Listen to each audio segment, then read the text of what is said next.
Guilbeault says goodbye, while some cry and others cheer. This is Now You Know. I'm Rob Snow.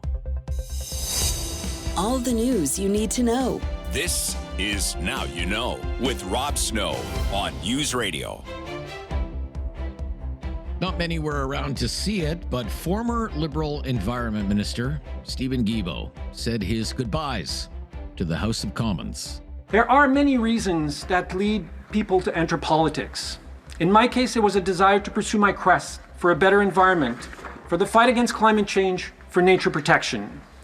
These 7 years, intense, demanding, and deeply meaningful, have been among the most formative of my life. I leave proud of what we have accomplished together. Stephan Guilbeault revealing one of the worst kept secrets in Ottawa, that he is quitting the Liberal caucus and will sit as an independent MP for a couple of more months before calling it a political career. And while Liberal MPs in the near-empty House of Commons gave Mr. Guilbeault a standing ovation, not everyone is sad to see him go, like Calgary area Conservative MP Shuv Majumdar. We could say that he has very deep convictions. Perhaps we won't agree on anything. We probably won't agree on anything. But his deep convictions might have been taken a bit too literally by him over the years. In fact, as you may know, Mr. Speaker, the honourable member had been arrested in my riding in Lakeview, scaling former Premier Ralph Klein's home, and had been taken into custody. In a sense, he may have served more time in Calgary than I did.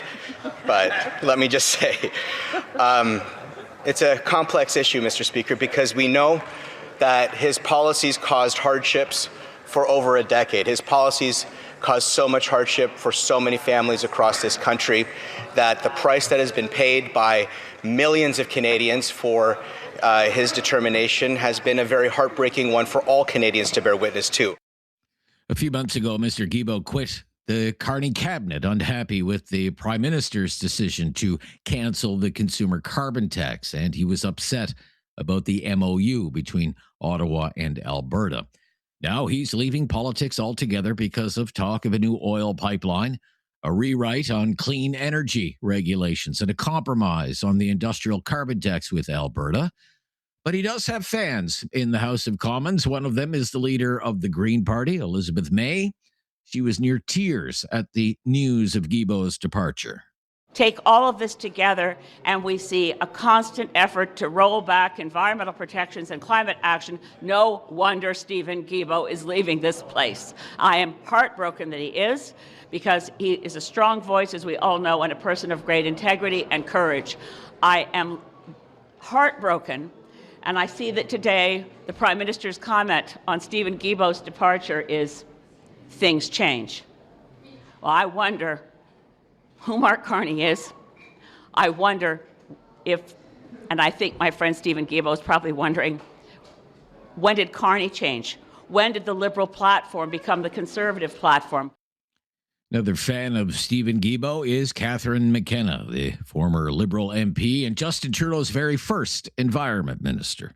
I always support Stephan Guilbeault. It's a really tough job, and he has worked so hard. He has made massive family and personal sacrifices to step up on the most important issue that we face, climate change. And I know how hard it is, that every day, 24/7, you're hit by oil and gas companies, by the politicians they fund, by the lobbyists they hire, and it's not easy to fight for cleaner air, cleaner water, and for all Canadians who are all impacted by climate change. So I'm here to support him today. But the looming end of Stephan Guilbeault's time in Ottawa is a happy day for the leader of the Conservative Party, Pierre Poilievre. And Poilievre suggested there's no reason for Stephan Guilbeault to be upset, claiming all of the Trudeau-era climate policies that Guilbeault championed are still in place. Well, I would say that Mr. Guilbeault should cheer up because, frankly, all of the radical anti-development net zero policies that he and Mr. Carney both supported over the last 10 years that are found in Mr. Carney's book are still actually implemented. Every single anti-development law remains on the books. The industrial carbon tax is not only on the books, it's going up 6 times, according to the Prime Minister. The consumer carbon tax has been renamed and reintroduced. It will be bigger and broader than the previous Trudeau carbon tax. And there is no pipeline that is actually pathed, for which there's no investor, there's no start date, there's no proponent. So frankly, Mr. Guilbeault's radical anti-development agenda, which Mr. Carney enthusiastically advocated in his own book, all of that remains in place. The illusions of grand announcements and smiley face signing ceremonies notwithstanding, everything remains the same, and Mr. Guilbeault's agenda is firmly crystallized under this Liberal government. Despite his never-ending demands for a low-carbon world, Stephen Guilbeault never hesitated to fly all over the world in the name of fighting climate change. In a single year during his time as Environment Minister, he and his staff rang up more than $710,000 in travel expenses, attending events in places like Abu Dhabi and Amsterdam, Florence, Geneva, Lisbon, Rome, Tokyo, and dozens more. The expenses were seen as so extravagant at the time, the matter was debated by members of the Commons Environment Committee back in 2023. I'm Rob Snow. This is Now You Know. This is News Radio. You have questions. Now You Know with Rob Snow has the answers. On News Radio. He's my friend on the right side of things. Michael Taube is back with his columnist with the National Post, Loonie, Politics and Troy Media. He was the speechwriter for former Prime Minister Stephen Harper, and it's great to hear from you again. Hope you're well. Hey, I am doing well, Rob, and hope you are too. All is good here. I must ask you, what do you think about Alberta Premier Danielle Smith's decision to hold a referendum on holding a binding referendum on Alberta separation? I have absolutely no issue with it whatsoever. I've actually written about it in part for the Daily Telegraph just about a week ago. And, while people are saying that, what is she up to? What are the motives, et cetera? There really isn't much of anything. I'm sure we'll get into it, but you have to kind of look at it this way. It's a two-step process. The initial referendum, which I'm sure you've talked about ad nauseum, is basically to see if Albertans are content with being in Canada, or if they wish to have a binding referendum, which would be part two of this, and decide their fate in Canada, whether they want to remain or they want to leave. This creates a buffer that is very different from, say, what I wrote about for the Daily Telegraph, where people were kind of suggesting that it might be compared to Brexit in some fashion, but it's not. It's very, very different in the sense that it allows Alberta Premier Danielle Smith, who has directly said, and I can pull up the quote if you want me to get it for you, that she is firmly in favor of Alberta staying in Canada and wants to do so, but also believes, as any good free speech advocate believes in, including me, that the other side obviously has a fair number of people behind it. They want to be heard. The decision has to be made. This discussion of Alberta separation has been going on for a very long time, maybe not as intense as we've seen in the province of Quebec, but it's certainly been there. And doing this as a starting point before a binding referendum, to me, makes a lot of sense. It's not playing with fire. Okay. There have been suggestions, and I would like to know what you think of them, especially since you've been writing about it for a UK newspaper. Mm-hmm. Suggestions that for some people it reminds them of Brexit. Yeah. And that she's taking a big gamble. It's one thing to start the process, but you'd never know where it might end. Brexit was a surprise, really. What do you think about that? Well, to be fair, and again, not to toot my own horn, I actually wrote about that for another British publication called The Spectator. I don't think it's online yet, but I'm sure, within time people can see it. Long story short, I know of the comparison. The comparison seems logical. It is something that, say, Prime Minister Mark Carney alluded to with reporters a few days ago, and basically said that it was, a massive bluff and there are big problems this way. And again, this is where I sort of get the analogy of playing with fire, but it's not that at all. If you actually look at the two, they're very, very different. I mean, an easy one is that Brexit was a one-and-done vote. It was a one-and-done referendum. That's it. Either you want to stay in the European Union or you want to go. The question was even more simple than the question we have for the first referendum in Alberta, which is pretty simplistic in its own right. So while people often talked about the fact that, well, the question, the discussion, the debate confused senior citizens in Britain and some new immigrants and others, or even young people, it really didn't. Sure, if you're swayed one way or the other by one side or a different side, that's one thing. But the simplicity of the question was always there. The ramifications of leaving the European Union were a completely separate matter. A lot of it was discussed and was broached upon during the referendum, which was held way back in 2016. But it's not the same thing. And no, this is not a big gamble. A, because I said it's a two-step process that protects it, and B, because It's not quite the same. Like if Alberta ever decided to separate from Canada, which quite frankly I don't think is going to happen, and if you look at the numbers thus far, basically the number of people who wish to stay in Alberta based on one group is over 400,000. The number of people who wish to leave Canada in Alberta, which is another group, is sort of close to 300,000. And that's 700,000 Albertans right there. And there's more to come because I'm sure many, many people in the province will vote in that first referendum. I don't think you're really looking at a scenario similar to Brexit right now. Could things change? Sure. But is it a gamble? No, not at all, because of the protection that I talked about and the fact that Alberta is, an oil-rich province that could certainly survive on its own. But it obviously, many of the big players, Danielle Smith, a Conservative leader, Pierre Poilievre, and many politicians on the left and right in Alberta want to stay in this country. You're going to see a very big effort to ensure that it stays put.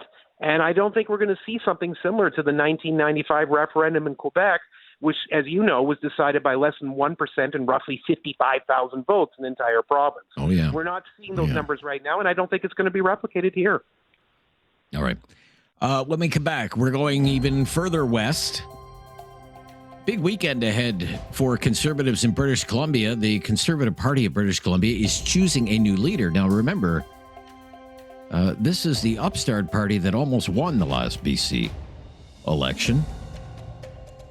And then there was all kinds of drama, and the leader resigned, and now they've had their leadership race, and the leader will be revealed this weekend. We're going to talk about that with Michael Taube when we return. I'm Rob Snow. This is Now You Know. This is News Radio. No question goes unasked or unanswered. Now You Know with Rob Snow returns on News Radio. Back with Michael Taube, columnist with the National Post, Loonie Politics, Troy Media, speechwriter for former Prime Minister Stephen Harper. Well, this weekend, the BC Conservative Party is choosing its next leader. It's been quite a journey for this party, from upstart to almost winning the last BC election. I mean, remember, the BC Conservative Party, has never been kind of the natural home for conservatives. That was always the Liberal Party in BC, right? So No, it's a social credit party. Social Credit Party. So, but look, they almost pulled it out there in the last election, but then things went south, and the party leader, John Rustad, ended up resigning, right? Yes. So what are you looking for here, and what are the chances that whoever is chosen this weekend, do you really think they would have a serious shot at becoming the next premier of British Columbia? Yeah, we should just quickly define, as you and I were talking about, the BC Social Credit Party was the natural home for right-leaning British Columbians for many years. Then it evolved into the BC Liberals, as people remember with Gordon Campbell and others, or Christy Clark too. And then and then it has moved into the BC Conservatives, a party that's been around actually a long time, since the 80s, but it just didn't have a lot of support up until very recently. So, long story short, what are the chances of things? Look, they came extremely close with John Rustad as their leader, and literally within a heartbeat of winning, based on the fact that Premier David Eby and the NDP are far from wildly popular in BC. It actually gives the BC Conservatives a lot of hope that the next provincial election, whenever that may be, would be to their advantage. It really just comes down to, as we can briefly discuss, who they actually choose. If they choose someone most likely like either a Christine Elliott or a Carrie Lynn Finlay, I think they're in actually very, very good shape to do quite well in opposition and move forward. A lot of it just depends on how the party reunites, coalesces around the new leader. And some of the political infighting that we've seen, especially during this leadership race, obviously has to stop. But, if history is any perspective or any evidence, it will. Yeah, it just seems to me BC is there for the taking. It is. I view the NDP government under David Eby is not a very popular government.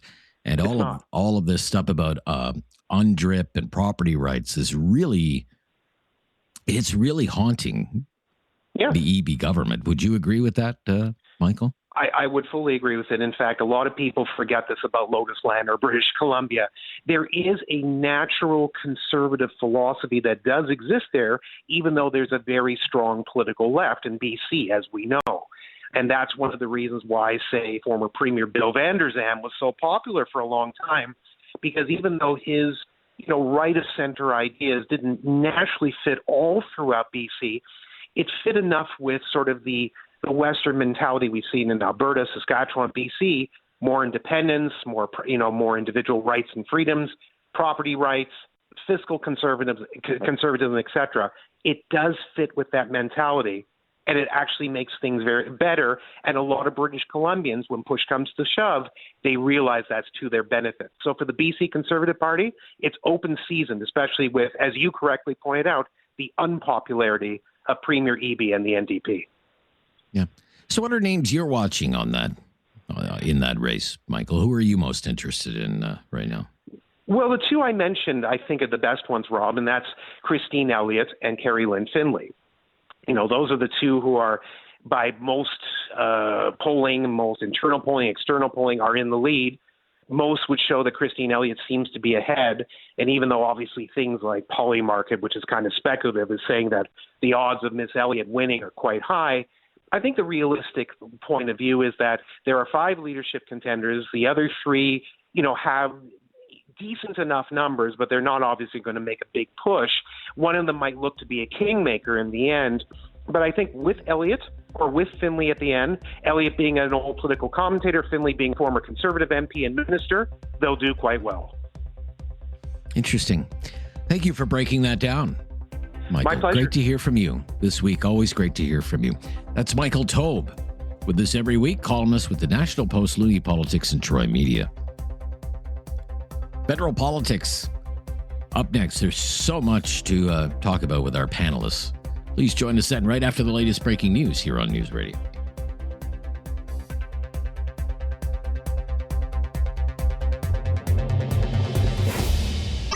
Critical thinking is not dead. Now you know with Rob Snow. Returns on News Radio. Time for our Thursday Newsday panel. Federal politics is our focus today as we welcome back Neil Brodie, the president of Vox Strategies. Great to hear from you again. Neil, how are you? I'm fantastic. It's always a pleasure to be on the show, Rob. Well, thank you so much. Ashton Arsenault, welcome back, partner at Crestview Strategies. Great to hear from you, Ashton. Hey, Rob. Good to be here.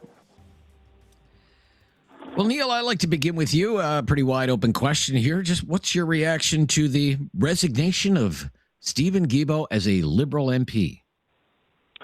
Well, let's see where to begin. I hope every laid-off auto worker, every former employee of a shut-down sawmill, every parent struggling to put food on the table, every Canadian who believes Donald Trump's 51st state rhetoric, and every young adult in Canada who sees the hope of owning a home disappearing is cheering the departure of Mr. Guilbeault. He backstopped 10 years of economic decline overseen by Justin Trudeau and the Liberal Party. There were failed EV investments, ridiculous emission standards, wealth-destroying bans on resource developments. The monetary cost, the time wasted on these endeavors to satisfy the ego of this convicted criminal has put us in the economic position and the constitutional crisis that Canada finds itself in at the moment. If those resources and time had been put into real economic growth, Canada today would be wealthier, stronger, and more united. So good riddance to Mr. Guilbeault. Okay, not I hope that wasn't too on harsh.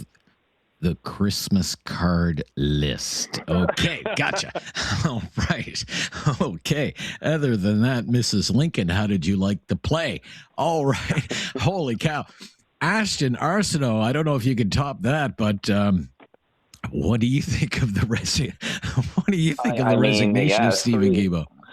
3 cheers for Neil. That's a tough one to top. And I largely agree with everything he says. And I think, like any arsonist who truly believes in their craft, it would appear Mr. Guilbeault is walking away with a matchbook and a can of gasoline in his hands. And, it's, to Neil's point, it's quite difficult to come up with a more divisive figure in Canadian politics over, say, the past, 5-10 years. And in my mind, he is sort of the chief of the Mud Hut crew insofar as if he had his way, we truly would all be worse off for it and living in mud huts. So good riddance, sayonara, you will not be missed. Okay. All right. What does it mean, bigger picture, do you think, Ashton, for the state of the Liberal majority government? They're going to be down an MP and maybe another one soon enough. Yeah, so look, I absolutely believe that there is a disgruntled cohort of Liberals in the caucus. Actually, I'll use Mr. Guilbeault's own words. It's probably more than the 14 faceless, nameless individuals who signed a letter and sent it to the Prime Minister earlier this week. I think in the grand scheme of things, that could be a seat that ultimately goes towards the Bloc Québécois. But at the same time, the Liberal Party is polling extremely well. I believe the seat in question for Mr. Guilbeault actually used to be Mr. Gilles Ducep's seat for a long period of time. So it's got some Bloc origins to it. But based on the most recent developments, I'm not expecting the majority to be in any near peril as a result of this. But, things could change. What do you think? What does it mean for the majority government, thin as it is, Neil? Well, there's been some commentary in the last, 48 hours, 72 hours, about the 3 departures from the Liberal caucus coming sooner or later. Mr. Wilkinson in Vancouver, Nate Erskine-Smith in downtown Toronto, and Mr. Guilbeault. They're all downtown Liberal elites from their respective municipalities. In those by-elections, maybe Vancouver and Toronto go to the NDP. Maybe Mr. Guilbeault's seat, as Ashton quite rightly said, might go Bloc. I don't think you can expect those changes to happen. As Ashton said, the Liberal Party is, for whatever reason, enjoying some surge in popularity at the moment. But if those 3 seats leave the Liberal Party, it'll be going to a minority status. If one remains as a Liberal seat, they maintain their majority status. As Ashton made reference to, there's these nebulous 13, 14 caucus members who presumably are upset about at least environmental stuff, maybe more stuff in the Carney government. So if more defect, go to become independents, or decide that they'd rather spend more time with their family, there's more chance of going from majority government to minority government. Well, Neil, on that, does this point to caucus management? The Prime Minister has a caucus management problem. What do you think? Well, to date, it appears Mr. Carney is more interested in overseas trips than entertaining his caucus colleagues. So if he isn't going to engage with them, then it falls to his chief of staff, Mr. Blanchard. He may be doing something, but he can only devote so much time to managing caucus issues. Mr. Carney's caucus chair is a gentleman named James Maloney, who apparently was elected in 2015, but I can honestly say I wouldn't know him if I hit him with my car. He may be doing something too. I don't know. But if members of Parliament don't feel listened to by their leader, these surrogates can only do the job for so long. Mr. Carney has to start spending, a little bit more time in Canada, a lot more time in Ottawa, and much more time with his caucus to make sure that everyone is happy and he doesn't lose his majority government. Yeah, well, I mean, we're going to talk about the travel expenses. They eat well on those junkets, and we'll talk about that a little later in our program. I'll get Ashton's opinion on this so-called caucus management problem that the Prime Minister might have, but when we come back. This is News Radio. Now You Know with Rob Snow continues on News Radio. Our federal political panel today with Neil Brodie and Ashton Arsenault. Ashton, so Guilbeault's gone. You say good riddance. He says there are more like me. We have these 14 names on a letter. Does this indicate a caucus management issue for the Prime Minister? Could it grow into a bigger issue for him? What do you think? Yeah, I think Mr. Guilbeault is right. There probably are more than 14 people, but at the same time, I haven't seen enough to suggest that the Prime Minister has a caucus management problem. I think that's probably too strong of a statement. He's obviously got a contingent of folks who disagree with his environment policies, but there's always going to be a level of discourse in a caucus that size, and that's what caucus meetings are for. To Neil's point, Prime Minister definitely should be in Ottawa a little bit more than he is, but everything to me suggests that the Prime Minister has a my way or the highway mentality, and for now, perhaps that's perfectly acceptable. He's winning, and in politics, winning takes care of everything. However, if and when that changes, he's going to be in trouble. This is what I would say to this. People who are saying caucus management. So could be big problems for the Prime Minister. This is what I would do at the next caucus meeting, whatever that is, say next Wednesday. I would go in there and I would say, listen, you people, none of you would have been elected if it wasn't for me. I saved you. I saved the Liberal Party. You're the reason that the Liberals are where they are right now, and we're in government. And if you don't like it, there's the door. And if enough of you leave, I will just call an election, and I'll win an even bigger majority government. That's what I would just put them right in their place. That's what I would do. We'll see if he does that. I don't think so, but sometimes I like to pretend to be the Prime Minister.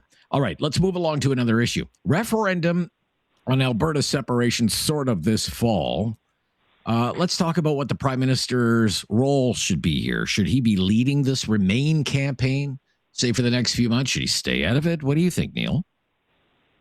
I don't know what role Mr. Carney should play, but I will say he needs to do more. He needs to be seen to do more as well. Canada and Alberta find themselves in this position because of general indifference by the federal government to the province of Alberta since Alberta joined Confederation 120 years ago, and by the deliberate and outright antagonistic policies of the Liberal government in Ottawa for the past 11 years. This sovereignty movement will not be solved by more indifference by Mark Carney. It won't be solved by more antagonism by Mark Carney unless Mr. Carney wants to go down as the Prime Minister who presided over the dissolution of the Federation. He has to be seen to do more. The Liberal Party, by and large, got us into this mess. If he doesn't do more, they will be presiding over the separation of Alberta. Okay. What do you think, Ashton? Yeah, I largely agree with what Neil had just said. Perhaps a nuanced take. So if protecting the safety and security of Canadians is at the top of the list for a Prime Minister, then certainly keeping the country intact would be a close second, right? So from my vantage point, the Prime Minister is in a challenging position here. He obviously needs to be, and is obviously, pro-Canada, but he needs to avoid giving the Leave folks fuel to drum up more support. And in many ways, the Canadian Prime Minister is the very symbol of what's causing discontent. So, Ottawa being perceived as taking autonomy and resources from Alberta is a driving force behind this referendum. So ultimately, I think the Prime Minister should be resolute that Alberta is being heard and they do have a place in Canada. And at the same time, he definitely should avoid opining on numbers such as, 50% plus one, not enough, that's not going to do it, and instead lean heavy into an active and ongoing dialogue with the province at all times. It needs to be all hands on deck between now and October. All right, very interesting. What do you think about the position that Mr. Poilievre is taking, Ashton? Well, I would Fiercely expect federalist. nothing less. Yeah, I Okay. would expect nothing less than, quite frankly, in my eyes, anything beyond that is slightly treasonous, if not overtly treasonous. So good on Pierre Poilievre and that caucus. You agree there, Neil? Yeah, listen, he's done all he can do, pardon me. I don't know what else he can do. As opposition leader, he has no government levers. He can't authorize federal funding to flow to Alberta. He can't sign any permits to approve resource projects. He can't pass legislation to alleviate constraints on resource projects. So he should stand back and let Mr. Carney be the face of this of the federal effort. Of course, Mr. Poilievre will be asked to opine on certain things, and he has to keep a positive message. But let's understand, Mr. Poilievre has no levers to pull. They are the levers in Mark Carney's office that can be pulled. And Mr. Carney has to be seen to be pulling some levers. Okay, fair enough. When we come back, I want to talk about Mark Carney and this report about his travel expenses. This is just for 3 trips, okay, to London, to Rome, to Brussels, $200,000 on gourmet meals and fine wine. This is supposed to be airplane food, $200,000 worth, okay? This is at a time, think about the economic backdrop here. A lot of Canadians are just struggling to make ends meet. They're barely getting by. And it's in the news, barely. One report in the National Post that this Prime Minister and his people, they are just living their best lives, I must say. It's really quite something. But could it become a problem? This is News Radio. Now you know with Rob Snow continues on News Radio. With Neil Brodie from Vox Strategies, Ashton Arsenault partner, Crestview Strategies. I mean, it's no secret that Canadians are struggling to make ends meet. Cost of living remains a major issue for many Canadians. High grocery prices, gas prices still up there. So I would ask both of you, how does it really look when the Prime Minister and his entourage spend almost $200,000 on gourmet meals and fine wine during 3 foreign junkets? This has been revealed by the Canadian Taxpayers Federation, documents it obtained. I would ask you, Ashton Arsenault, is this a sort of perceived extravagance that could become a problem for Prime Minister Mark Carney? Look, the Prime Minister is a fancy fellow. He has never made no bones about it one way or the other, and I think Canadians, for better or worse, understand the position in which he finds himself in the role. But at the same time, it's outrageous. Some of these tabs that are being racked up for globetrotting, whether it be on, flights here or there, obviously private, fancy wine, wining and dining and the like, it does send a horrible message, particularly in the current, economic context. And, for whatever reason, the Liberal Party of Canada is always held to a little bit of a different standard when it comes to these types of discussions, which is irritating, to be sure. But, you can only get away with this so long before people start asking a little bit more targeted questions. So he's probably getting to the end of his rope on this, would be my guess, before it has to be right-sized a little bit. Yeah. I mean, a trip to Rome, just food and beverage. And I'm talking like nice wines, like $50 bottles of wine. Okay. $93,000 for a trip to Rome. $93,000 outside of the accommodation. I mean, it's outrageous to me. That's my opinion. It's not getting a lot of media coverage. There's one story about it in the National Post. What do you think, Neil? I can get worked up about a lot of things any government does, but $200,000 on meals, I understand the egregiousness of it on its face, but when it's compared to billions of dollars spent on EV subsidies and stuff, it's a drop in the bucket. Mr. Carney, I do agree. Mr. Carney talked about spending less and investing more. I guess food is an investment. Most people who go to the grocery store these days would probably beef tenderloin. Beef tenderloin. Even ground beef. even ground beef. But you or your listeners can hate me for this, but I've been on these trips. They are the same meals that Air Canada serves in business class. You can get upset about that. It is a nice meal. It costs a bit of money. The wine is a bit much. I can get behind that and say the wine, perhaps a $20 bottle of wine from Canada might be better than a $50 bottle of wine from France. But what do I know? I'm a beer slurping conservative. And why there isn't a lot of media coverage on this? Well, you know who goes along on these trips with the Prime Minister? The media. Not the entire, but a high number of the parliamentary press gallery from Ottawa go on these trips. They benefit from this. I'm not saying that skews coverage, but if the media is going to talk about $50 million or $1 billion wasted, I'm happier that they write about that than $200,000 on a meal tab. You can hate me for that, but it is what it is. Okay, I won't hate you, but I do disagree with you. I do disagree with you. It's outrageous, and it needs to stop. Look. Yes. Okay. Thank you to the both of you. Always such a great conversation with the both of you. We'll speak soon. All the best. Thanks, Neil. Thanks, Rob. Yeah, thanks. Neil Brodie from Vox Strategies, Ashton Arsenault, partner at Crestview Strategies.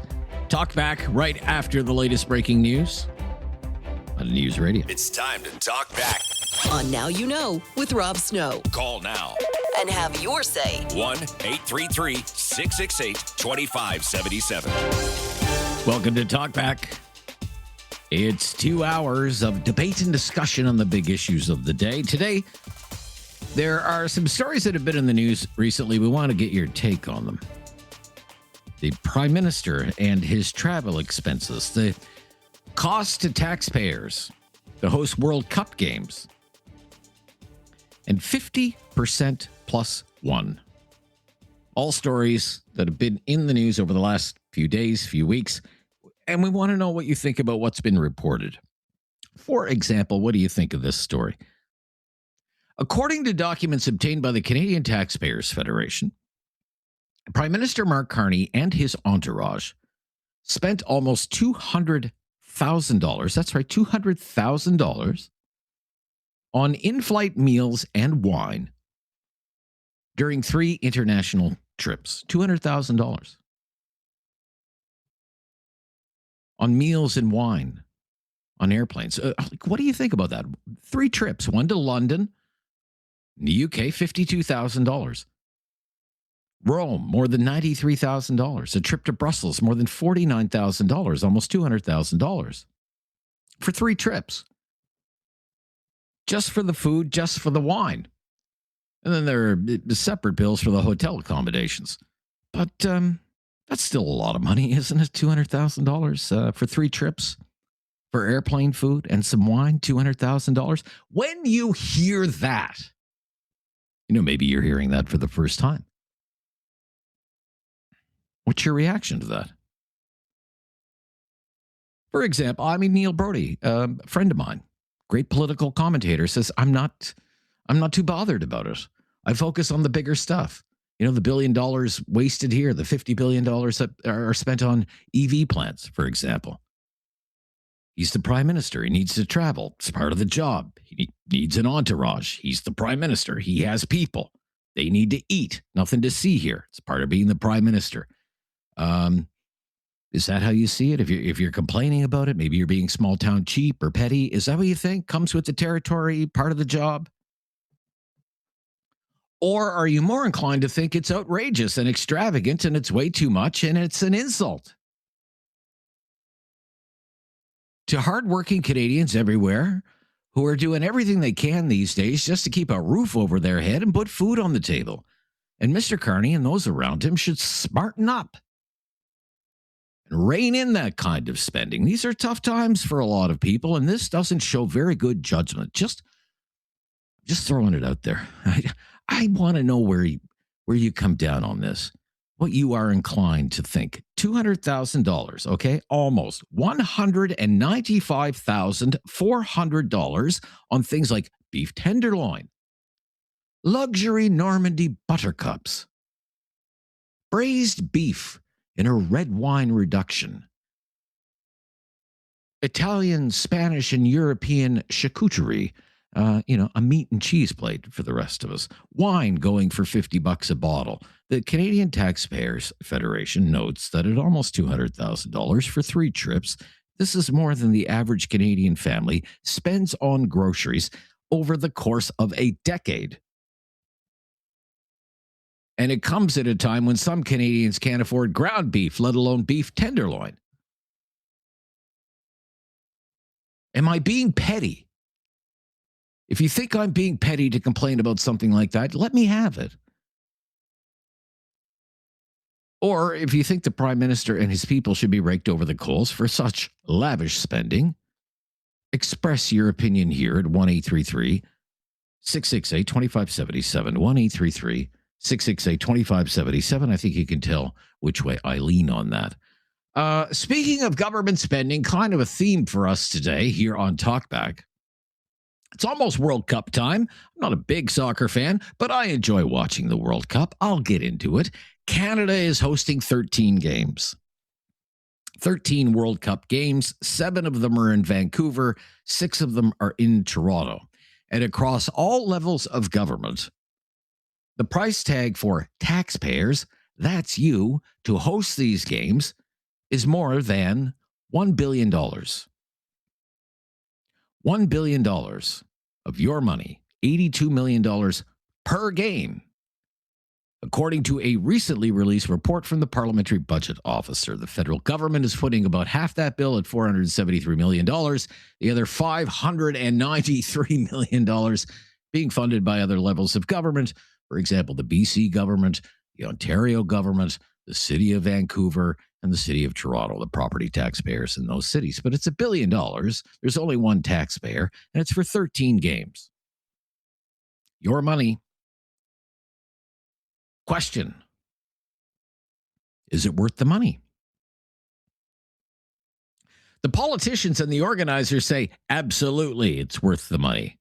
It's a chance to showcase Canada to the world. It's one of the most watched sporting events in the world, viewed by billions of people all over the world. It's a once-in-a-lifetime opportunity to show off Canada to a global audience. It's going to be great for tourism. And not just during the event, but for years to come. And this $1 billion is being spent on updating some infrastructure, improvements to stadiums, rail lines, all this stuff. And in the end, it's all going to pay for itself. We might even make money from it. But it's $1 billion not spent on healthcare or homelessness or helping the poor or investing in public education. So is it worth the money? $1 billion of your money to host 13 World Cup games. Is it worth the money?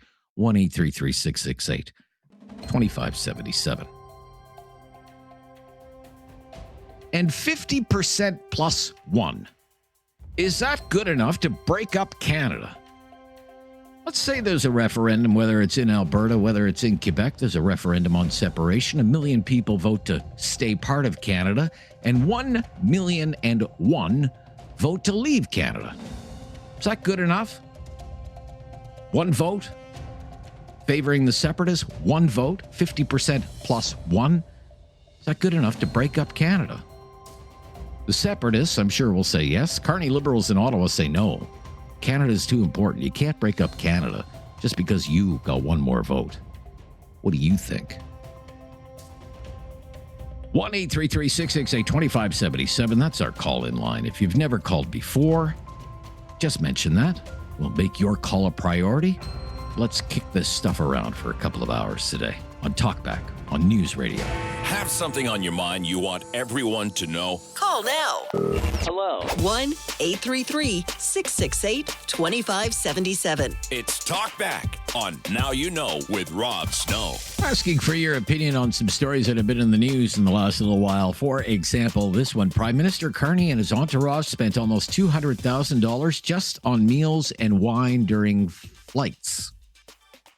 Flights to 3 European cities, London, Rome, Brussels, $200,000 on airplane food and wine for the Prime Minister and his people. What's your reaction to hearing that? Are you okay with that chump change? Or do you think it's outrageous? Canadian taxpayers will spend $1 billion slightly more than $1 billion to host 13 World Cup games. Is it worth the money? Some people think it's worth the money. And is 50% plus one enough to break up the country if the separatists get, say, just one more vote than the Federalists in a referendum? Is that enough to break up Canada? 1-833-668-2577. It's Talkback. There are 3 lines available there for you. Dave is in Halifax, starting in Halifax today. Hi, Dave. Yeah, first of all, with the FIFA World Cup in Vancouver and Toronto, I'm familiar with Vancouver. I'd sure like to know what they're going to do with the fentanyl use, which is bucked up against BC Place there. I was out there about 2 years ago seeing a BC Lions game, and I was astonished at what I saw, and I shouldn't be, but when you actually see fentanyl users and homeless, there's about a 4-block radius they've just basically declared as a fentanyl user homeless area. Businesses are boarded up. I'd be curious to see what the NDP does with that situation, because you're going to have a lot of people on board and protesting and whatever, because that's just looming, World Cup. So anyways, that's just what I have to say about that. Do you think it's worth the money, though? It's $1 billion. I mean, it's your money, it's my money, it's everyone's money. Okay, in order to bring these games to Canada, 13 of them. Do you think it's a worthwhile investment for the country to spend money like that on World Cup games? Well, I don't want to be a pessimist, but we're living in a really, really tough times right now. And I just want to talk about Mark Carney going and traveling like he is and spending that kind of money. Yeah, I think he's basically living like governing like a bankerman globalist, elite, similar to his predecessor. So I think, we're in harsh times in this country, and he seems like he's gallivanting all over the place. And I don't know if we're really getting any benefits from that. I haven't seen too much. Perhaps he's investing in certain things where he's getting investors here. I don't see anything quite yet. Maybe it'll come. But Stephen Guilbeault, there's another guy, right? Didn't you say there was about $710,000 in travel expenses? In 1 year. Yeah, in 2022. Right, and he was in Beijing, right, China. And that wasn't that long ago for an environmental conference or whatever. Well, China is one of the biggest sinners and isn't stopping, right? In fact, BC, I think it's Powell River area, or is it Prince George, where they have coal, and China buys the bulk of our coal to burn in their coal. Getting a little off track. Getting a little off track there, Dave. So I'm gonna let you go. Thank you, though, for the call and getting us off and running here. Let's go to Calgary for the first time. Keith is there. Hello, Keith. Hello. Yeah, hi Keith. What story do you want to comment on? Well, I guess I'll group the first 2 together real quick and say that it's an example of the disconnect between somebody spending somebody else's money and spending their own. As far as I'm concerned, something that's an entertainment thing like a hockey game or a soccer game, the consumers should be the ones paying for it, not the taxpayer. I couldn't care less about a soccer game myself. That's me personally. I don't want to pay for it for somebody else. There's things that I want, nobody else wants to pay for it for me. So that's kind of how I feel about that. It's a zero gain benefit. I don't think you see no benefit from it at all. Itself. Fair enough. Yeah. Well, okay. Yeah. Some of the restaurants and such might to a certain level, but at the same time, it doesn't anywhere near offset the cost to the public. I mean, it's, I don't care if a downtown Vancouver restaurant has a little higher paycheck that month. That means nothing to me. And as far as the 50+1 thing goes, that's kind of clearly outlined in the Clarity Act, where 50+1 isn't a clear majority, and Alberta doesn't get to decide on its own anyways. The rest of the country needs to vote on that. It's a countrywide issue, and the whole country gets a vote on amending the Constitution. That's also clearly written in laws. The whole separatist idea in Alberta is a joke, if I'm honest about that. It's not even seriously. Premier Smith has dug herself in a big hole trying to burn both ends of the candle. I will say it's not just the Alberta separate, because Mr. Carney said this week, 50%+1 is not good enough. It's not just Alberta separatists who are, keen to dispute that. This is a big issue in Quebec. It's filled the nationalist newspapers in Quebec. What is the Prime Minister talking about? Of course, 50%+1 is going to be enough. Yeah, well, Quebec did it differently. They elected a separatist government on a platform of separating and had their referendum accordingly. You know, what's happening in Alberta is absolute hijacking of democracy. It's not even close to following the process, which is why courts have now ruled it down twice. And Premier Smith seems to insist on pushing the issue while claiming she's not for the issue, meanwhile supporting it at every opportunity. So it's kind of difficult to. But you don't view 50% plus one as enough to break up the country. Fair enough. No. Thank you for the call from Calgary today, Keith. 1-833-668-2577. Yeah, 50% plus one. Is that good enough for the end of Canada as we know it? $1 billion to host 13 World Cup games. Is that worth the money? $200,000. Whew. If only we could all eat the way Mark Carney and his inner circle are eating when we go on a trip. 3 European cities, London, Rome, and Brussels, $200,000 just on meals and fine wine. What's your reaction to that? This is News Radio Talkback. Have something on your mind you want everyone to know? Call now. Hello. 1-833-668-2577. It's Talkback on Now You Know with Rob Snow. Kicking around some stories in the news, Prime Minister and his travel expenses. $1 billion to host 13 World Cup games. That's your bill. You're going to pay for that. Plus interest. 50% plus one. Is that enough to break up Canada? The separatists get one more vote than the Federalists. Is that enough to break up Canada? What do you think? Well, where are we going? Jonathan is in Calgary. First-time caller. Hello, Jonathan. Thanks for calling. Yeah, thanks for having me, Rob. Appreciate it. Yeah, you're welcome. What story do you want to comment on? I guess I'll comment on all three if that's all right. Sure thing, yeah. Mark Carney, his role is a salesman, basically. He's getting Canada back on the map, and this is coming from a conservative voter. His job is to go out there and sell. And essentially, I see it as being a pretty good opportunity to host people while he's flying. He's probably got some, customers, other government officials on these planes. He better have his corporate card going during that. Like I don't see anything wrong with that personally. You don't see anything wrong. So he went to London.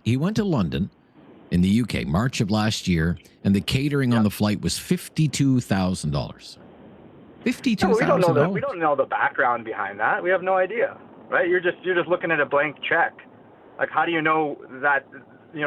Are you looking at every single bottle of wine, every single drink? We don't know the details, but I'm assuming a politician is going to run up the tab. All right. You're okay with it. You're okay with it. Okay. I'm okay with it. What about the World Cup bill? $1 billion for 13 World Cup games. Yeah, I'm also okay with that. Before the Vancouver Olympics, everybody had the same hesitation. It turned out to be one of the most, successful world events that we've held in a long time. It actually made money in the end, despite a lot of people criticizing the run-up of costs. It was one of the few Olympics that actually did do that. So, I'm on board for that as well. I think it's a great opportunity to showcase our country, and I hope that we can benefit from it in the future. I mean, we won't really know until the final tab is tallied, but, yeah, I'm on board. Okay. And what about 50% plus one? What do you think about that? No, it's a tough one. I'd say that, Alberta and Quebec, it's a little bit of a different story. I feel like Quebec has a bit more momentum behind it than Alberta. I think it's just the vocal minority here in Alberta. But, yeah, I suppose I don't really have much of an opinion. It would be a darn shame to break up this beautiful country, and I hope that people start giving their head a shake when they actually think about wanting to do that. All right. Thank you for being a first-time caller today. Don't make it the last, and let's talk soon. And thank you for your call, Jonathan in Calgary, first-time caller. We'll stop here, bring you right up to date on all the latest breaking news, and then we're right back on the phone lines talking about some of these news stories that we've been reading about, reporting on lately. This is Talkback on News Radio. Have something on your mind you want everyone to know? Call now. Hello. 1-833-668-2577. It's Talkback on Now You Know with Rob Snow. Kicking around some recent news stories today with your help here on Talkback. 3 lines available at 1-833-668-2577. The Prime Minister's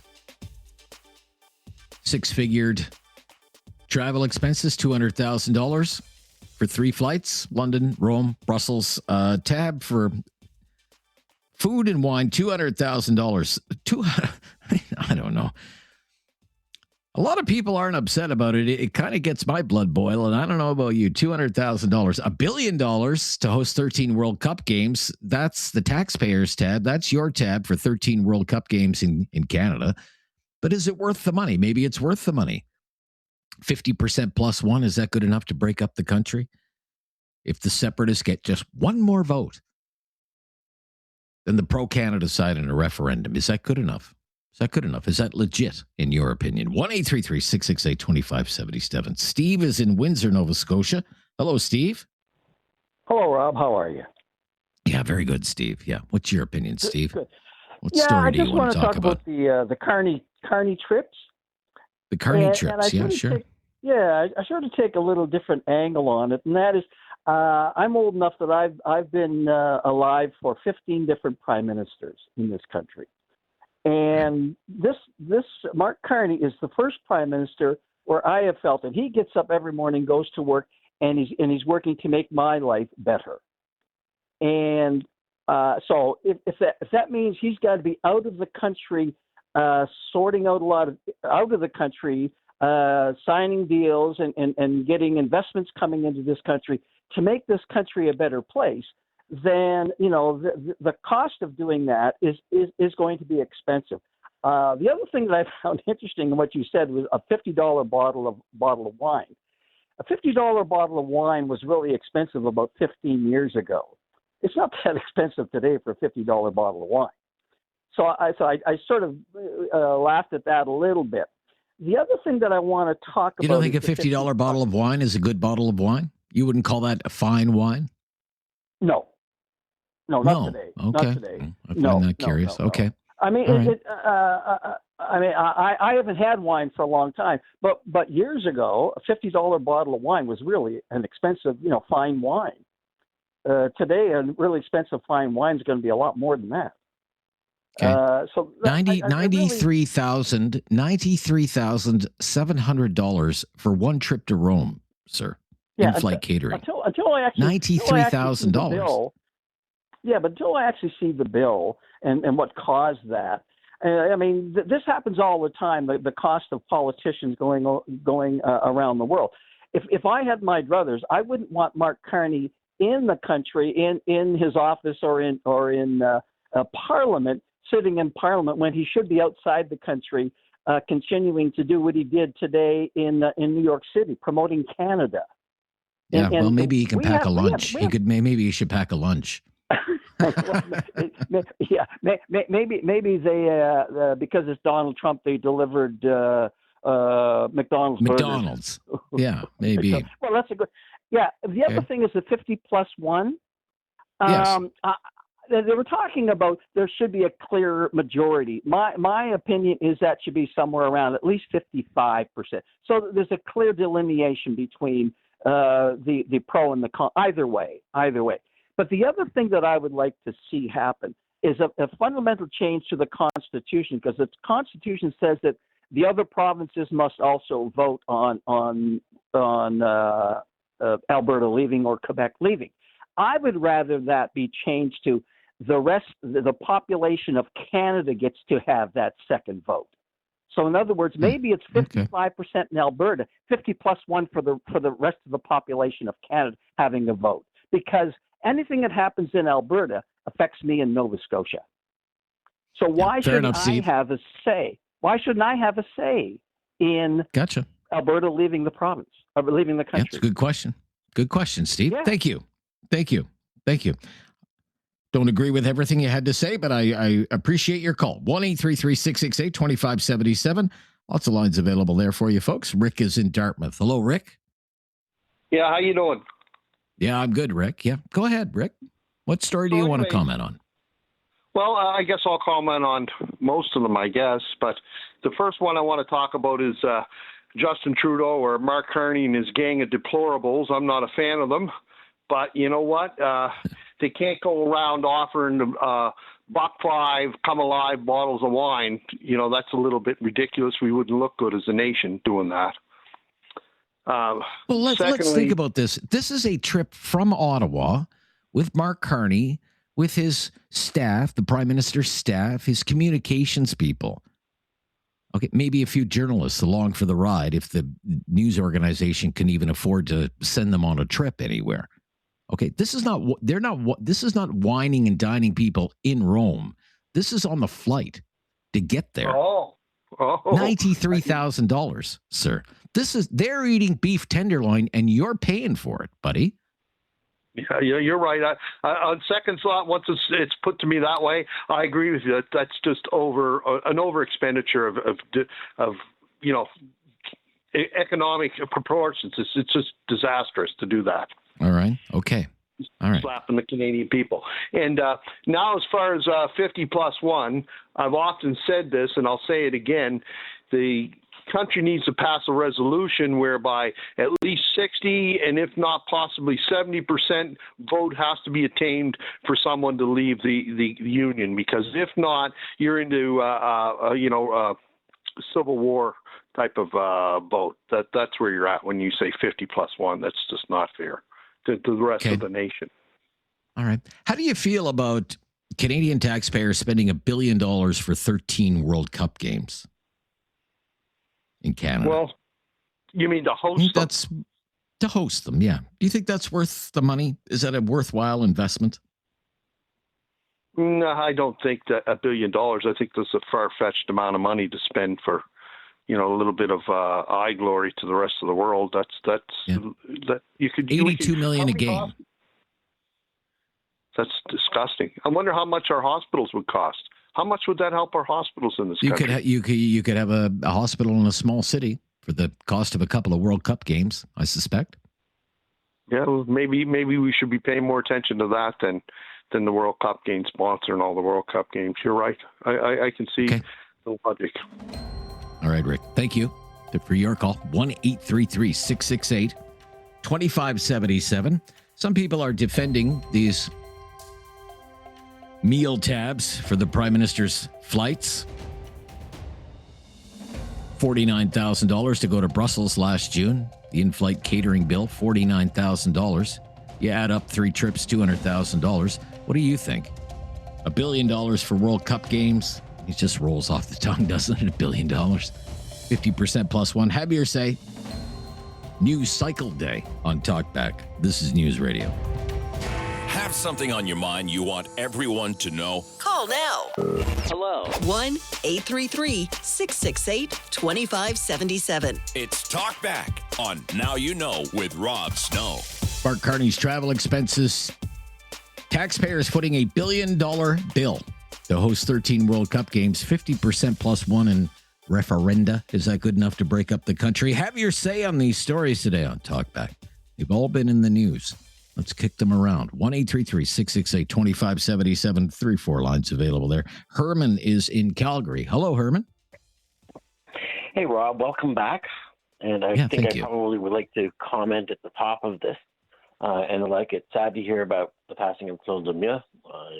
Hoping the best for everybody in all of that. I mean, it's definitely sad when one of the Canadian greats goes. So leave me with that. All right. On the 50+1 issue, I want to say, first of all, I'm a federalist, but something has to give.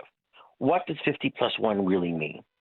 I mean, take a look at the National Post today and Brian Lilly's recent tweet in, for example, PEI, 44,000 electors for member of parliament compared to 134,000 for Alberta.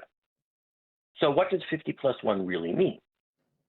And if you're going to be very, very clear about it, does Alberta deserve to be governed by a Liberal government? First of all, the obvious democratic deficit has to be considered in all of that. And when you consider that more than 300,000 people signed the petition to leave the country, and that's what they thought when they were signing it up, and that's more than the vote that the Liberal Party of Canada candidates in Alberta got in total. So you can't sit here and say it's democratically unfair and everything else like that. Let me tell you what else is unfair about it. Right. You know, we've had the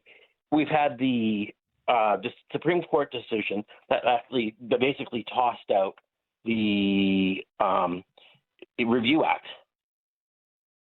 And like, what do they do? Well, they just kind of tweaked a few words. The actual substance of the bill hasn't changed. And, you know, Mr. Carney signed off on it to a certain degree, and Mr. Guibert re-signed the bill. That's not democracy. Mr. Carney, at the beginning of his term, was very big on rules-based order. Yeah, I'm not sure what you're referencing there. I'm a bit lost there. If you can't follow the Constitution of Canada, if you cannot follow the rules as it's spelled out, why wouldn't 50 plus one be sufficient? Those are the rules that Alberta has set down, and like, who says that the federal government ought to be able to make the rules? Because so you think 50 plus one would be legit, and you can declare independence? That it's about self-determination? I think that's the standard that realistically is supported in Alberta right now. And I'll be completely honest with you. This should be the best country in the world in which to live if we followed the rules. But unfortunately, the rest of the country seems absolutely determined to break the rules wherever possible, whether it's EB, whether it's Carney. The courts have said it. We actually have a Federal Court of Appeal decision that said the federal government violated the charter. Follow the rules. And the rule says 50 plus one. Okay, well, the Clarity Act doesn't say 50% plus one. It says a clear majority on a clear question. But I understand where you're coming from, sir, and I thank you for your opinion. I will have to move along, however. Thank you. Jason, up next on Talkback. Hello, Jason. Hi, calling in from Calgary. And what do you want to talk about? What story? Referendum, 50 plus one. I guess, can you clarify something for me? My understanding is the current referendum question is we're having a referendum to determine if we should have a formal referendum that will actually lead to separation or separation. That's right. So to me, all this discussion about 50 plus one and all of the discussion about separation, non-separation, isn't that jumping the gun? Like, to me, maybe. And again, my personal opinion, everyone, whether you're a separatist or a federalist or keep the country together person, liberal, conservative, should be voting yes. Let's have this official referendum that will then put it into a very democratic, everyone in Alberta now has the say. Right. Okay. So you think it's premature to discuss whether 50 plus one is enough to break up the country because we're not there yet. That's not the vote that's happening right now. Correct. And so I think in the call or in your show yesterday, a couple of people were mentioning the really poor messaging from both sides in regards to this. To me, this should be, everyone should vote to have this official referendum. Now, once that goes through, you can start talking, what does separation mean? How do we deal with it? I appreciate your opinion. I'm bringing up the discussion because it's a discussion that's happening already, sir. Because the Prime Minister has raised it and has suggested that 50% plus one is not good enough because he's referencing the Clarity Act. And is that in regards to this referendum about a referendum, or is that once we actually get to the official, should we stay, should we go, 50 plus one? Well, he would be, I guess he would be referencing the binding referendum because he has said the Clarity Act does not apply to the October 19th vote that you're having this fall in Alberta. But still, he went there. Still, he went there and said 50% plus one is not on for breaking up the country. If the separatists get one more vote, it's not going to be good enough. That's not the vote that's happening this fall, but if it happens next year and it's 50% plus one, it's not going to be good enough. That's why we want to talk about it today, because it's already in the mix and part of the debate. Thank you. Appreciate the call. Appreciate the opinion. All of our lines are available at 1-833-668-2577 and have your say on Talkback on News Radio. Have something on your mind you want everyone to know? Call now. Hello. 1-833-668-2577. It's Talkback on Now You Know with Rob Snow. where we've been talking back about stories in the news. Prime Minister Carney's travel expenses, $1 billion tab to host 13 World Cup games, but do you think it's worth the money? The proponents, politicians, organizers say it's totally worth the money, $1 billion for 13 World Cup games. That's according to a report from the Parliamentary Budget Officer. And 50% plus one yes referendum news. Is that enough to break up the country if the separatists get just one more vote in a referendum? Is that legitimate? And it's good enough to declare independence. 1-833-668-2577. Conrad up next on Talkback. Hello, Conrad. Hello. Name is Conrad. Hi, Conrad. Hi. Yeah, I hear you. Go ahead. Yes. What story do you want to talk about? The one you are talking about now, about the boat separation. The referendum. 50% Yes, plus sir. one, yes. I think that is bad. 50% plus one. It should be a majority, like for example. Okay, you think it's that's too close? It wouldn't be legitimate. That it needs to be a clearer majority than that.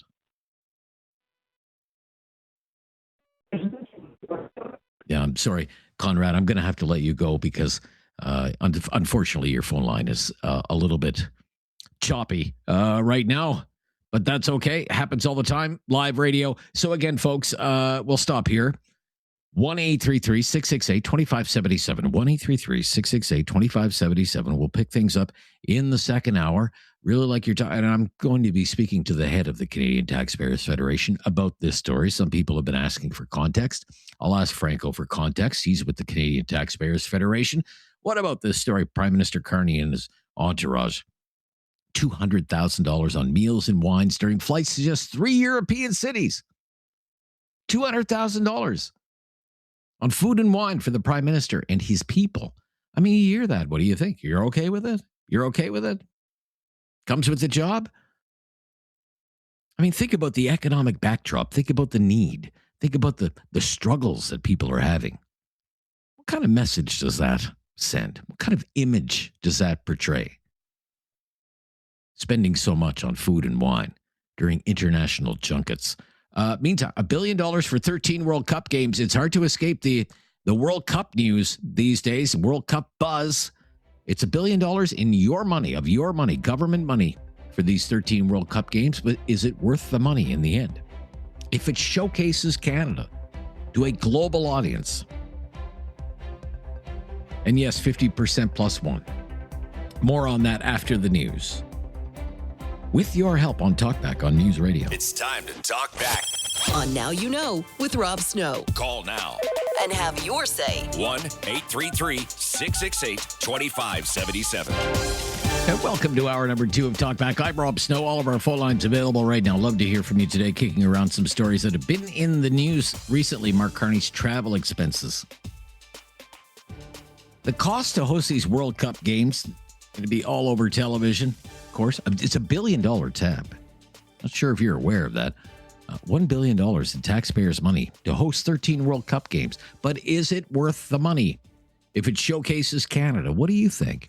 And 50% plus one, Mark Carney, the Prime Minister, says it's not good enough to break up the country if you get just one more vote than the pro-Canada side in a referendum. Do you think 50% plus one is good enough to break up the country? Let me break this travel expense story down a little bit, because it has had its defenders today. Let me just run down a little bit more what the Canadian Taxpayers Federation managed to dig up here. So the Prime Minister went to London in the UK, March of last year, and the catering for the flight was $52,610. $52,000 for one trip. And it wasn't even the most expensive of the 3 trips that they looked at. You may remember that trip. That was just before he called the election. It was just after he won the Liberal leadership. Boom, on a flight to London, $52,000. Food and wine. Then he went to Rome in May of that year. after the election. And the cost for the in-flight catering was $93,700. And then he went to Brussels in June, and the in-flight catering bill for that trip was $49,000. $49,043. He added it all up for the 3 trips. It's almost $200,000. I mean, what do you think of that? You think about it, okay, the prime minister, his people, his entourage, communications people, prime minister's office staff, security people. I mean, is this just the cost of being the prime minister?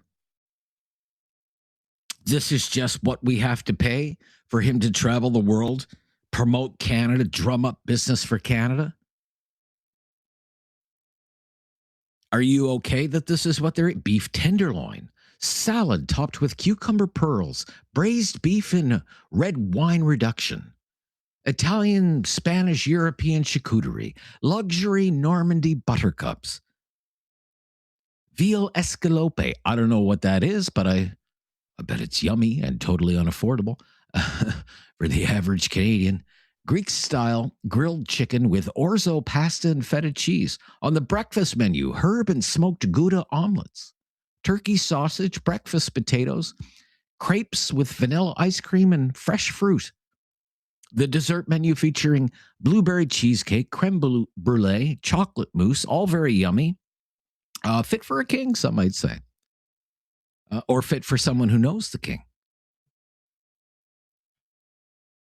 Look, I get it. Complaining about the prime minister's travel costs. It's a timeless tradition. I mean, we ran Bev Oda out of town for a $16 glass of orange juice, you may remember, that she expensed to the taxpayers while she was staying at the pricey Savoy Hilton hotel in London. She also hired a limo to drive her around town, and the Savoy was costing taxpayers $1,000 a night. But she was run out of town for that. David Dingwall, the former Liberal cabinet minister from Nova Scotia, never lived down the line when he said, "I'm entitled to my entitlements," when he was questioned about expensing $1.29 for a package of chewing gum. When he was the head of the Royal Canadian Mint, "I'm entitled to my entitlements." And like that has been associated, that line that has been associated with him ever since, like a shining example of the largesse of government officials. I get that the prime minister is popular. I really do. He's actually more popular today than he was the day Canadians elected his government to run the country. But you think about this, it's just mere weeks after winning the election, he was traveling here, there, and everywhere. Mr. Carney and his people, his entourage, living their best lives. I have to tell you, and I seem to be alone on this, I find it off-putting because of the current economic environment. I mean, this is the prime minister who says, "We watch the numbers, like a hawk. We're such prudent fiscal managers." He said that just a couple of weeks ago. His government is running a $68 billion budget deficit, and they're prudent fiscal managers. His government is also laying off public services. But think about the economic backdrop here, okay? There's stories in the news every day about how people are having a really, really tough time. There was a story, I can tell you, in our local newspaper, the Ottawa Citizen, just the other day about an entire family, young children, living in a tent in the woods of Ottawa, because they can't find a place to rent that they can afford in Ottawa. They're just living in the woods in a tent. Imagine what they could do with just the money spent on food and wine from one of these trips, where the prime minister and the people around him are dining on beef tenderloin and sipping wines that cost $50 a bottle. But there's also this. What does this message, what message is being sent? Say to the people below you, you're the boss, you're the prime minister, you're preaching restraint, and yet you're racking up hundreds of thousands of dollars in travel expenses. What kind of message does that send? Because to me, it sends the message, it's okay. It's just money, and it's their money. 1-833-668-2577. I'm Rob Snow. Comment on that or other stories. This is News Radio. Have something on your mind you want everyone to know? Call now. Hello. 1-833-668-2577. It's Talkback on Now You Know with Rob Snow. Love to hear from you today on Talkback at that number, 1-833-668-2577. We've been talking about some stories that have been in the news, including these eye-popping travel expenses from the Prime Minister and his entourage, dug up by the Canadian Taxpayers Federation. The federal director of the Canadian Taxpayers Federation joins me now, Franco Terrazzano. Welcome back. Franco, good to hear from you. Hey, it's my pleasure. Yeah, my pleasure. Thanks for having me on the show. I mean, so far, it's kind of been a big who cares from most of the people that have weighed in on this, Franco. Par for the course, just the cost of doing business. What do you think about that? Well, okay, a couple things. I mean, number one, like let's get real here, right? The Prime Minister, people in government, they can fly internationally without billing taxpayers $195,000 during 3 different trips. Right? Like, we're not saying, hey, don't go to meetings internationally. I mean, fine, but you can do that without billing us, I mean, in some cases, nearly 6 figures for airplane food. And look, I would say to even a bigger point here, you know, how you handle the little things goes a long way in saying how you'll handle the big things. And if we can't get this airplane food stuff done right, then, you know, how do we expect the government to rein in the massive borrowing that it's been on? And the last thing I'll say here, you know, par for the course, like that's kind of the problem.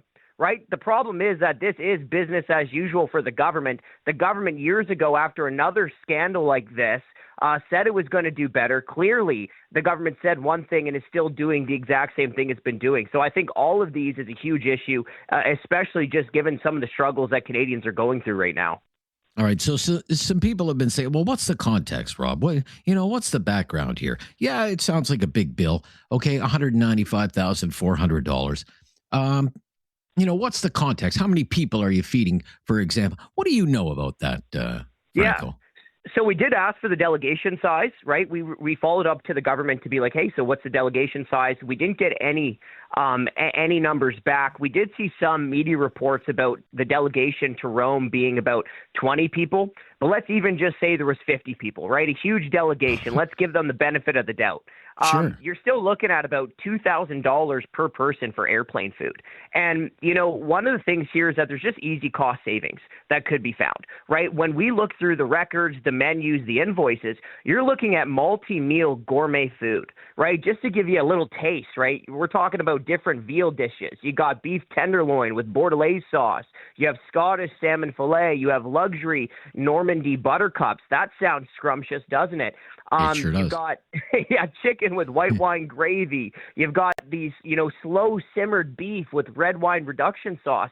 But, these menus, you're getting multiple different, let's call it courses through one meal, multiple different menu options. Like, there's easy ways to cut costs here. We don't need to be seeing this extravagant type of spending put on the taxpayer bill. Now, Franco, this is just for 3 trips. Now, Mark Carney he's been doing a lot of traveling, and I will say the callers to this show are willing to give him the benefit of the doubt that they see a benefit to this. The Prime Minister traveling, trying to drum up business, trying to strike trade deals, whatever. They see value in the travel.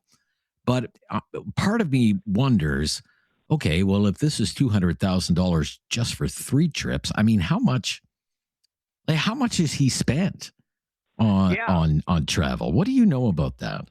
Well, I do know a down of most of the airplane food for 1 year of his travel, and that was $500,000 on airplane food. Wow. $500,000, and that's just airplane food, right? We're not talking about accommodations. We're not talking about the cost of operating the government jet. We're not talking about all of that.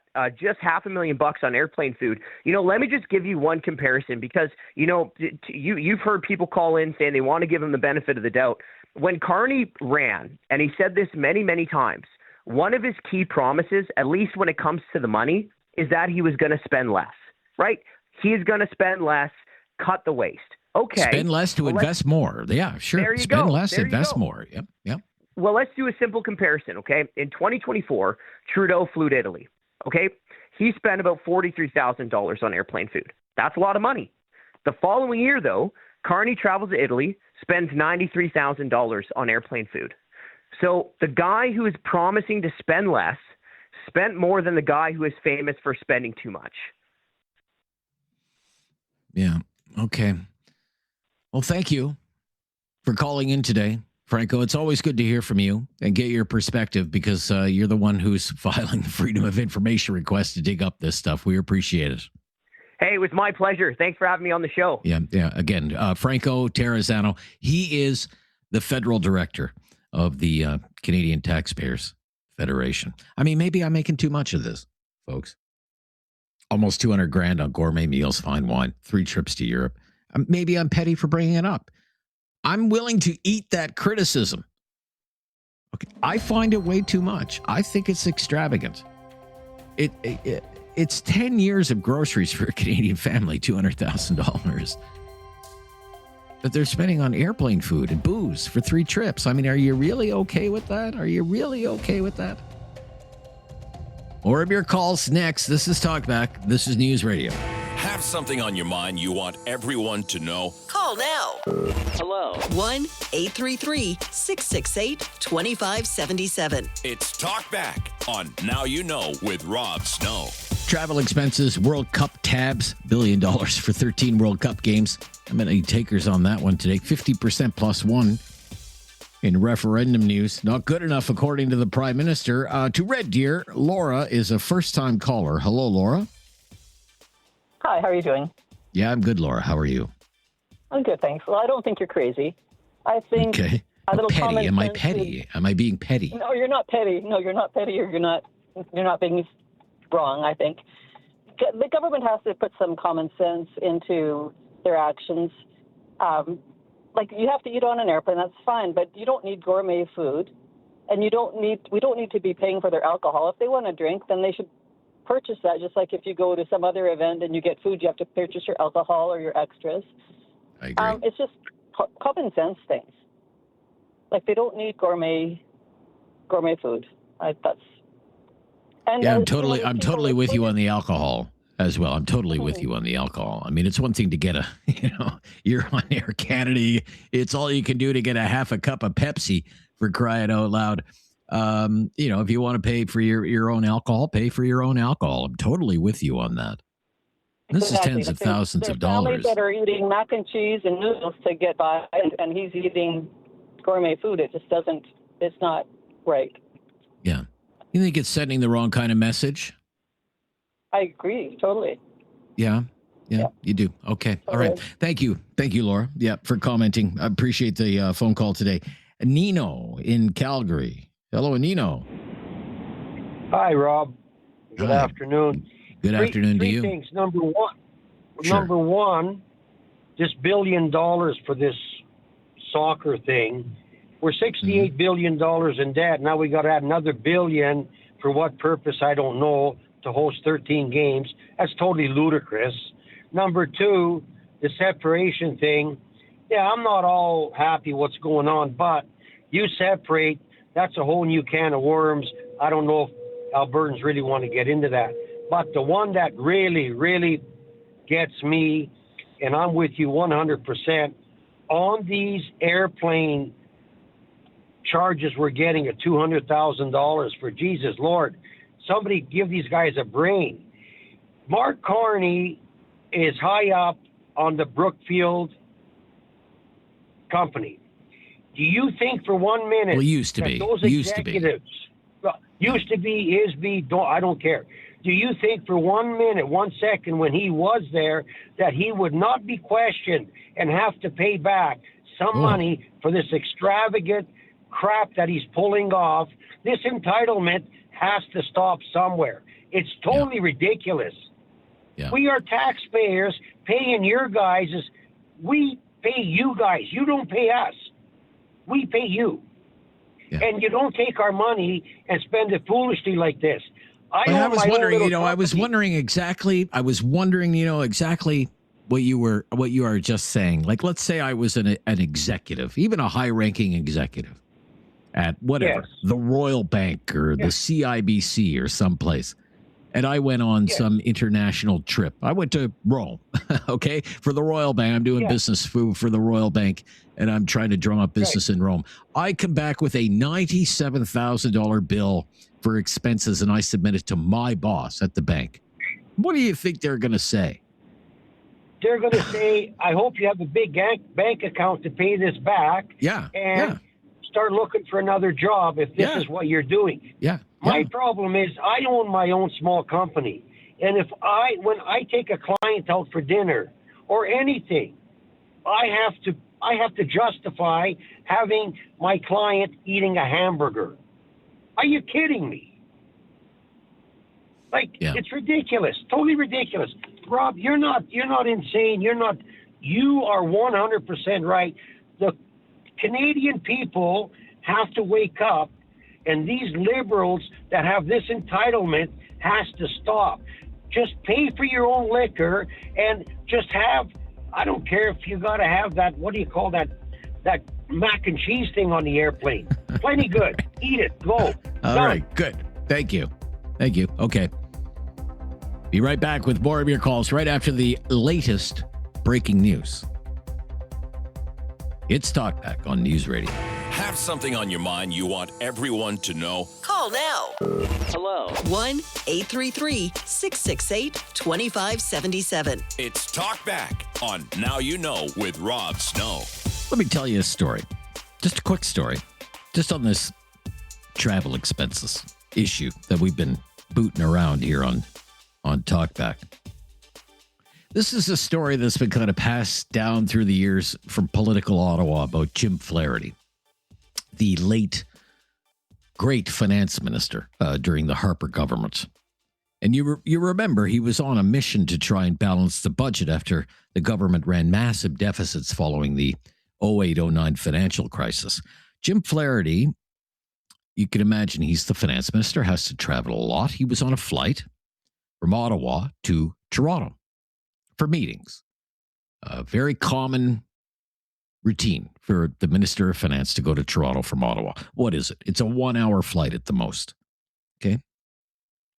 He's walking down the aisle of the aircraft and he sees some senior people on the flight from the Department of Finance.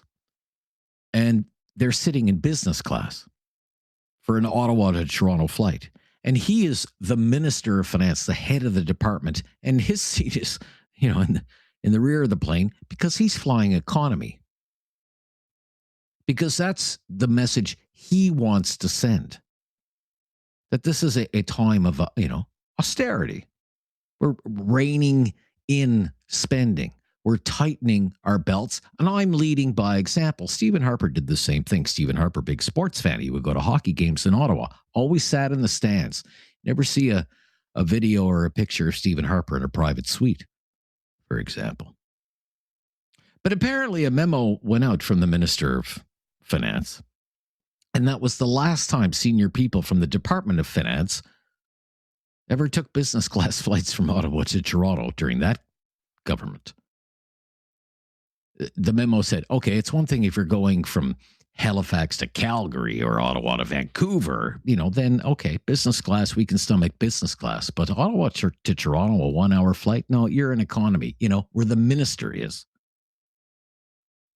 And that was the end of that. That was the message. That was the leadership of the people at the top. Now, I would argue these are even tougher economic times for a lot of people than the aftermath of the 08-09 financial crisis. And yet, the image is very different, is what I would say. $200,000 on gourmet meals and wine for 3 trips to Europe. 1-833-668-2577. One story that's in the news. Rob in Calgary. Thanks for calling, Rob. You're on the air. Hey, Rob. Hi, Rob. I'm not sure if I got the adage correct, but it goes something like rules for you, but not for me. Something to that effect. I agree with rules you. For thee, but not for me. Yeah. Something to that effect. I probably have a suspicion that the folks who thought that you were maybe offside a little bit were complaining about this or concerned about it. You can probably see what Ben said from. What you should have asked them was, had Polyev been the prime minister, would they have felt the same way? I have a funny feeling probably not. Yeah, that's a great question. Let's say it's not Prime Minister Carney. Let's say Prime Minister Polyev travels to Rome, expenses $93,000 in food and booze for the trip. You think that makes the news? You think people are upset about that? You think he's facing questions from the press gallery about it? Yeah, and you don't even have to choose Polyev. It could have been someone, if the NDP would do that. Same thing. Right. That being said, I thought that Mr. Carney said that our relationship with the U.S. is done. It's over, dead in the water. Why is he down in the U.S. then? He's trying to reset the relationship. Yeah, well, you know what? I think he flips more than a pancake breakfast with the Stampede Blends. I don't know. It seems every, it's a flip of the coin every week, and to go to, to have India and China as our big customers, they're both, you look at the dollars per capita, like per person, those people are pretty broke. You know what I mean? And I mean, unless you're living under a rock, you got to know the U.S. has protected us, and will probably protect us for as long as we're a country, defense-wise. They don't want anybody coming in our borders because it's not that far from their borders. And I think we've treated the people of the U.S. pretty badly. I mean, I'm not a big Trump fan. I mean, he's done nothing for our economy. If anything, he's hurt it. Obviously, as a conservative, I mean, I still feel the same way.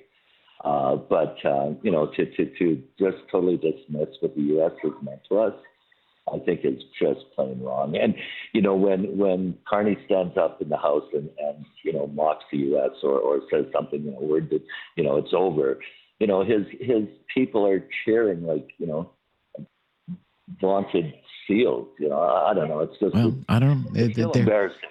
I think they're tapping into the mood of the country. What I would say just for today is it's an hour and a half from Ottawa to New York. I hope you packed a lunch. That's all I would say. Thank you, Rob, for your call. To Linda in southern Alberta. Linda up next. Hello, Linda. Hello, yes. I agree with you on those counts. Liberal government is very good at spending money, taxpayer dollars. So, yeah, these elite trips and this elite soccer, no, I don't agree with those at all. Okay. Yeah, the soccer is a really big ticket item. I mean, it puts travel expenses to shame. It's $1 billion for 13 World Cup games, all government money. Now, about half of it is federal government money. The other parts of it are, provincial money from BC and Ontario, municipal money as well, property taxpayers in Toronto and Vancouver. They say it's worth the money. It's going to be a moneymaker. It's going to showcase Canada. I don't think so. We are hockey and football. Soccer is for the elite. That's not our thing. And I don't know. I mean, the television audience is going to be like 5 billion people are going to watch this event over the course of a few weeks. Well, maybe they come to Toronto. Maybe they come to Vancouver. Maybe they stay in a hotel. They eat in a restaurant. They buy memorabilia while they're here. Yeah, but rent a car. From what I heard, the hotel rooms aren't going. They're not filling up. How many tickets are being sold, and what is the price of these tickets? Yeah, well, the tickets are very expensive. That's for sure. And just traveling is very expensive right now. You're right. It's been in the news recently. They're not seeing a huge spike in bookings of hotel rooms in either Toronto or Vancouver.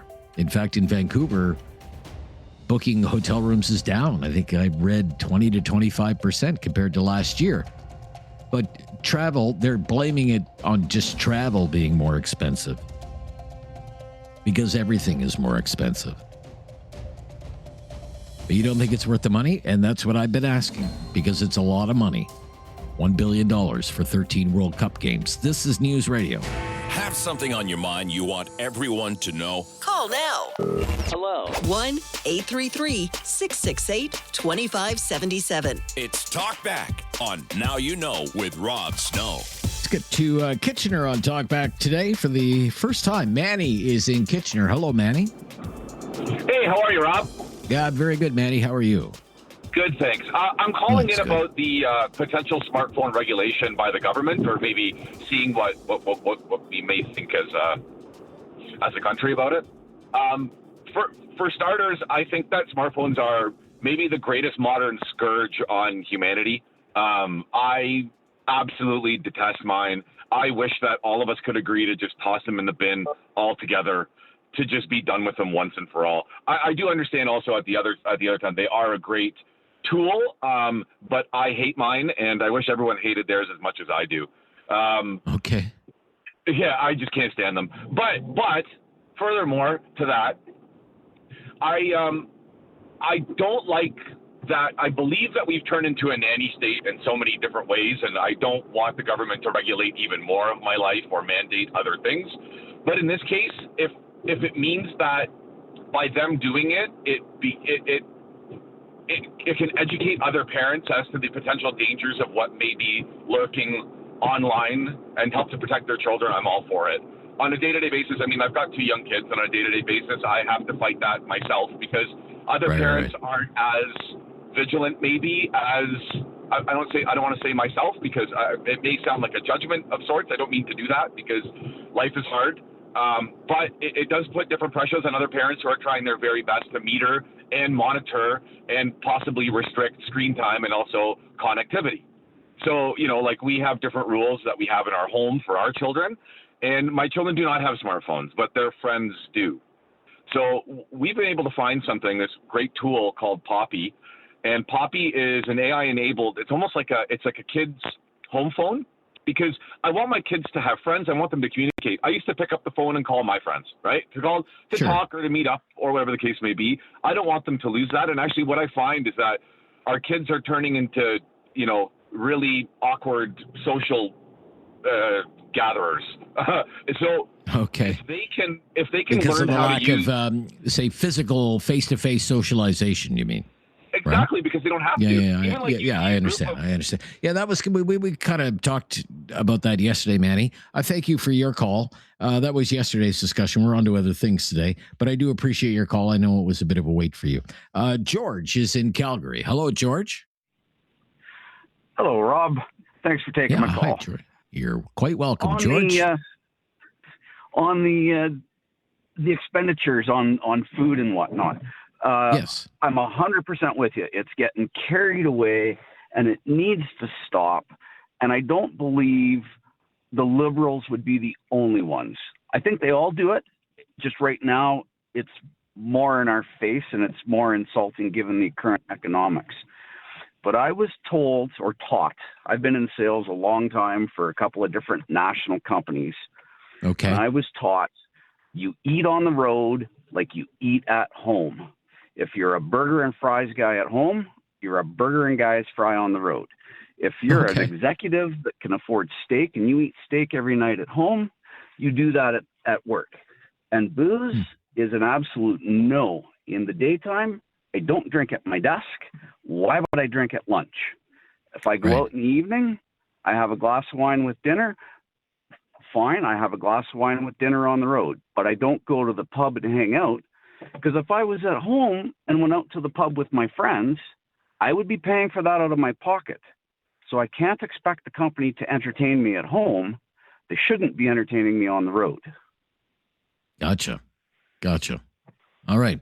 Thank you for weighing in on that, George. Good to hear your voice today. Again, the expense story, $200,000 for 3 trips to Europe, a trip to London, a trip to Rome, a trip to Brussels. Add it all up, the Rome trip was the most expensive, $93,000. All just for airplane food and wine, gourmet meals and wine, $200,000. As I say, 10 years worth of groceries for the typical Canadian family. Spent by the Prime Minister and his people on a European trip. And he's done a lot of traveling, hasn't he? $500,000 just in-flight catering in the last year, according to the CTF. I'm Rob Snow. This is Talkback. It's News Radio. Have something on your mind you want everyone to know? Call now. Hello. 1-833-668-2577. It's Talkback on Now You Know with Rob Snow. So we've been talking about referendum news, 50% plus one. We've been talking about the cost, $1 billion price tag to host 13 World Cup games in Canada. And the Prime Minister and his $200,000 travel tab for 3 trips to Europe, just for the food and just for the wine. Justin is in Calgary. Hi, Justin.